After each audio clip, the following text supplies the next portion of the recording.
I was there from 4 till 7, and basically what I did was traveled from the different locations as the marchers made their way. And I witnessed peace. I witnessed organization of community leaders joined by others that were working together throughout that entire 3-hour period. What ended up happening from 7 until 8 was very different, and it's very much what we saw what happened on Saturday once it had gone up to PPG. The different groups separated. The vast majority of the people went home. They had accomplished their march, but some decided to stay.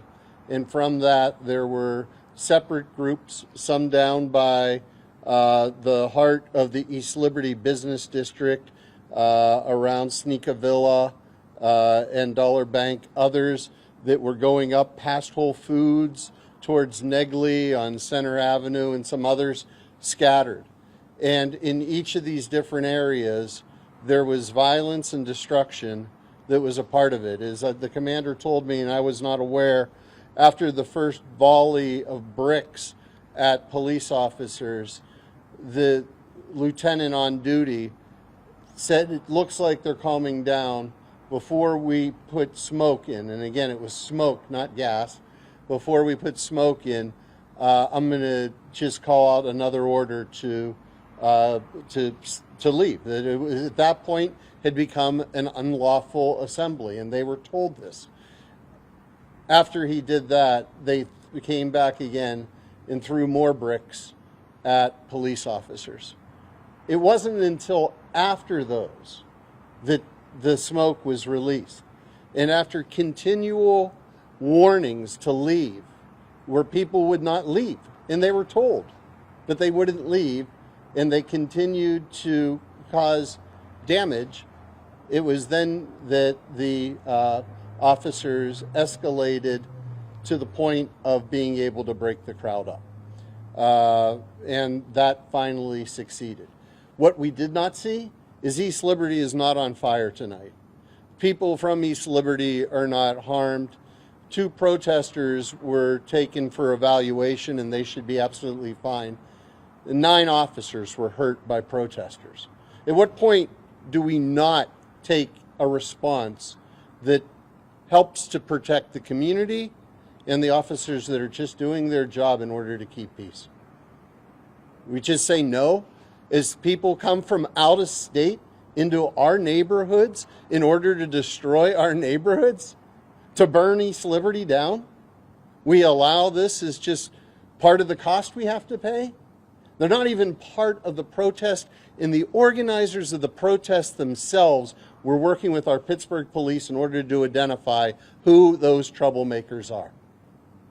And yet again, they want to change the story. They were the ones who were victimized.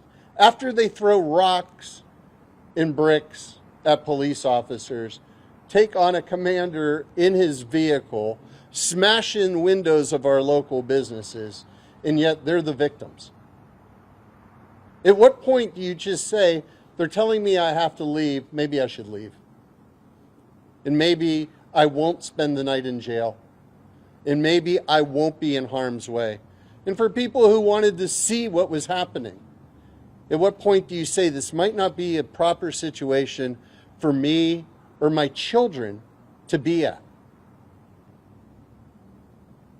When there's a riot going on, there shouldn't be people wanting to be witnesses. We should all be saying, those are folks that we don't want to be part of our movement. Those are folks we don't want to be part of our march. Those are folks we don't want to be associated with, instead of standing shoulder to shoulder with them. You empower them to do these types of activities when you stand there and then blame the police for responding. So the question is that there are so many people there, and they said that's not how it happened.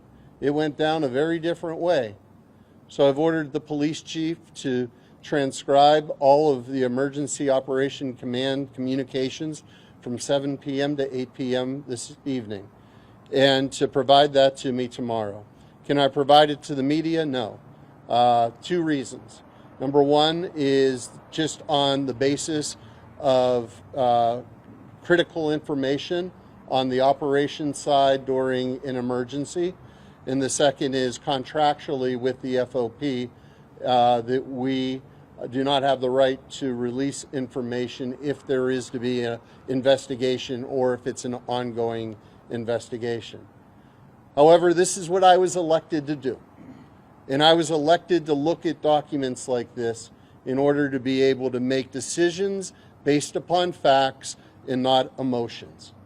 And I will look at that information tomorrow, and I will sit with the chief, and I will sit with the public safety director, and we'll go through line by line the order and the sequence of everything that happened this evening.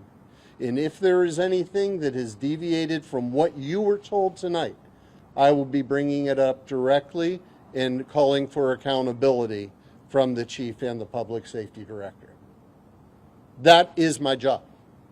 My job is not to respond to Twitter conspiracy theories, to people who weren't even there, who are writing and saying what happened, or to those who were there but were only in one spot for a brief moment and did not have knowledge of everything happening around them or in all of the parts of East Liberty this evening. And I will be fair in that judgment. I go into this with only one concern: the safety of the people of Pittsburgh, and that they're being served properly by the Pittsburgh Police Department.